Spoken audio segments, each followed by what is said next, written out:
Hello, chess family. It's me, National Master Jesse James, and today we're looking at a very fun idea to attack the Caro-Kann. That's right, one of Black's main defenses against our e4 opening. We're going to look at a fun idea to attack him. We're going to use what's called the Panov-Botvinnik attack. For those of you who don't know, this gives you an isolated queen's pawn to open up the position and hopefully get an attack. Now, I already know some people here are very skeptical because they know IQPs or isolated pawns are not very good. What is an isolated pawn? An isolated pawn is a pawn that has no pawn next to it, meaning it has to be defended by the big pieces, and the big pieces would rather be attacking. So why play this one? Because it's going to give you more central control and better attacking chances. And well, if you do get to the end game, it could go better for Black. With that being said, we don't plan on getting to the end game. We plan on attacking and trying to checkmate in the middle game. Let's take a look at this very fun game. I got to play against another master over here. I even got a brilliant in it for a very fun attacking idea. All right, here we go. We start off with e4, c6, the Caro. Pawn to d4, let's take the center by yourself. d5, they strike back. And here we're going to play the exchange. Pawn takes, and now we play for the Panov-Botvinnik attack with pawn to c4. Here, like I said, they're more than welcome to go ahead and take and give us isolated pawn right away, but a stronger player won't do this as it just gives us a free tempo for our bishop to a good diagonal. So what do they play instead? Here my opponent played one of the better moves. He played knight to f6. And now we're going to just develop our knights first. Just as a good rule, develop your knights before your bishops. And here, we're going to go ahead and develop the knight first here on c3. Why is that? Because we want to put pressure on d5. We want them to take. My opponent was smart and did not take, giving me a free tempo here. He went ahead and played knight c6.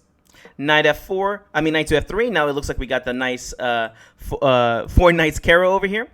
And here, Black has to make a choice. What's the choice? Here, Black needs to think about if he should bring out the light square bishop or play pawn e6, shutting in the bishop. Obviously, the bishop is going to be a little bit more active here, but the drawbacks are if the bishop does come out, the queen side, particularly the b7 pawn, becomes weak. In this game, my opponent went ahead and played bishop g4, a very good move. It's very theoretical. Either things go really right or things could go very wrong for Black. So this is a very fun way for them to attack. Pawn to e6 is good. It's very solid, and you don't need to know too much theory. All right, let's go ahead and continue. It's my turn, and I went ahead and developed with a threat, bishop g5. Remember, each move I'm trying to make a threat. What's the threat here? Here I'm threatening to play bishop takes knight, so I could take the pawn on d5 with either the pawn or the knight. And here my opponent went ahead and played pawn takes on c4. Wah, wah. Not the best move here. The only thing they're doing here is just giving me a free tempo for my bishop. So I went ahead and took bishop takes on c4.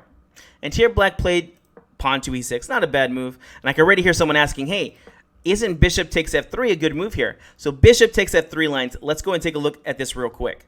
So the main idea of wanting to trade off the bishop for the knight is it makes the d4 pawn weak. And here if they do play bishop takes on f3, we have two main moves here. We have pawn takes on f3, g takes f3, and queen takes f3. Now I'll let you know now, although I don't like it as much, the computer does recommend g takes f3 here, giving a slightly better position. Why? Well, on these lines, things get pretty crazy, and because the game is opened up, the bishops are a little bit better here. Even queen takes d4 is not even the main choice for the computer. Like I said, I like to play this line, queen takes on f3, and here you can get into a lot of very fun positions. Taking the pawn on d4 is taboo or not the best, at least right away. For instance, if knight takes on d4, which is the most common response you'll get, which I played against many times before, this attacks the queen, but here you can go crazy and take the pawn on b7. Wait a second, why are you taking pawns? Knight c2 check just wins the rook. At this point, white is just winning. Here, white just plays the king over to f1, stopping any kind of checking ideas. If they take the rook, you finish the game off with bishop takes f6. And again, like I said, the whole idea is that this diagonal becomes weak, so bishop b5 check is just going to win the game for you. Going back real quick, you might also be asking, wait a second, can't I just play queen takes on d4? Queen takes d4 is also a good idea, and here we get to play bishop b5, again putting pressure. And here, white does have a good advantage. They're behind in development, so white should get some good attacking chances here. All right, back to the game. Here, after bishop takes on c4, like I said, my opponent played pawn e6. And here, let's go ahead and get our king safety. I went ahead and castled, and bishop d6 got played. Although bishop d6 looks like a good move, there's two main drawbacks to it. Here, it's going to go ahead and let me try to attack the king in the center, which we'll get to in a second. And also, well, you see here, they're in a pin, and this knight being pinned is actually one of my strong attacking chances, especially whenever they castle. But first things first, I had a question for my opponent. I played pawn h3. I wanted to see if this bishop was going to go back to h5 or take on f3. Here, I'm very happy for either one. Here, he went ahead and played bishop back to h5. And now I went ahead and played. What's the idea here? We want to try to attack the king with the king in the center. Feel free to push pause if you want to, see if you can figure it out. If not, go ahead and enjoy the show. Here we go. We get to play the nice move of pawn to d5. Remember, with the king in the center, we don't have much time. If we want to try to create some imbalances, we want to go ahead and attack the king in the center. So here, this is a good move for a few different reasons. It's going to try to open up the king. And also, remember that d4 isolated pawn weakness? We're getting rid of it. So this is going to help us try to get the attack going. All right, here black went ahead and played. Pawn takes. I mean, I don't think there's anything else that you could play. Knight e5 may be a move, but after knight e5, I just have bishop b5 check here. Queen a4 check is giving us a +2 advantage. So white's just much better in these lines. Back to the game. Here, black went ahead and took. Now let's go ahead and develop with a threat. Don't miss your tempos. Knight takes on d5 here. And here, knight takes d5 is a good move. I should have played over here with developing with the tempo. Rook over to e1 check. This would have maintained the advantage. And actually, it's really hard to defend. Yeah. With that being said, I went ahead and played knight takes d5. Not a bad idea. We're trying to put pressure on f6. And here, black went ahead and played bishop b7. A waste of time. But I can understand this move because if he just goes ahead and castles here, white is threatening to take on f6 and, well, make some double pawns here, which makes the king weak. So bishop e7 got played, but now it just kind of transposes into that main line. Let's go and develop with a threat. Rook over to e1, putting pressure on the e7 knight. I'm sorry, e7 bishop. And then here my opponent just went ahead and castles, of course. If here he wastes any time, then he's just going to be losing material. For instance, if h6 gets played, here we get bishop takes f6, pawn takes, and knight takes f6, forking the king and the bishop. Notice that the bishop can't take back due to the pin.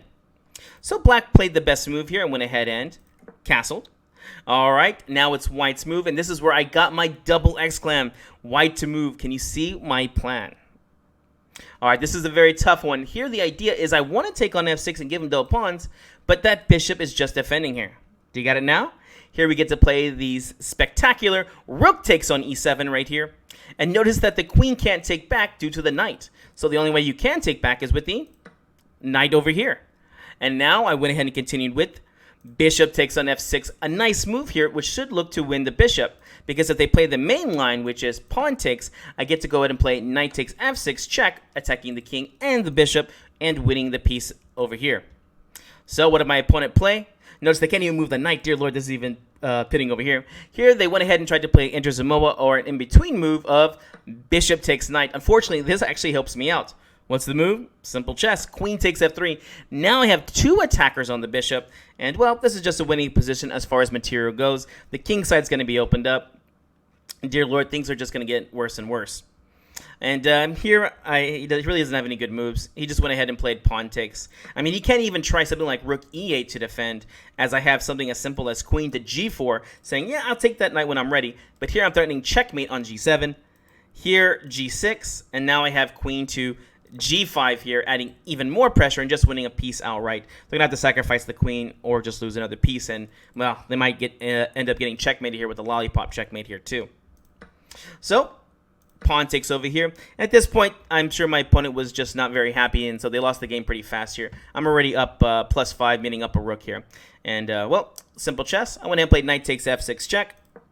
He played king g7, not a good move. I mean, definitely king h8 is good, but it's already kind of hard to find the good moves at this point, right? When you're in a good position, you're in a bad position, you can only find good moves, and when you're in a bad position, you can only find bad moves, right? So I finished the game up pretty nice here with a quick checkmate. Knight to h5 check. King to g6. Again, the king should have ran backwards. And now a move I'm sure he was not expecting. Queen to f6 check, sacrificing my knight. Why? Because it's checkmate in one. King takes over here, and now he finished up the game with bishop to e2 for check and mate.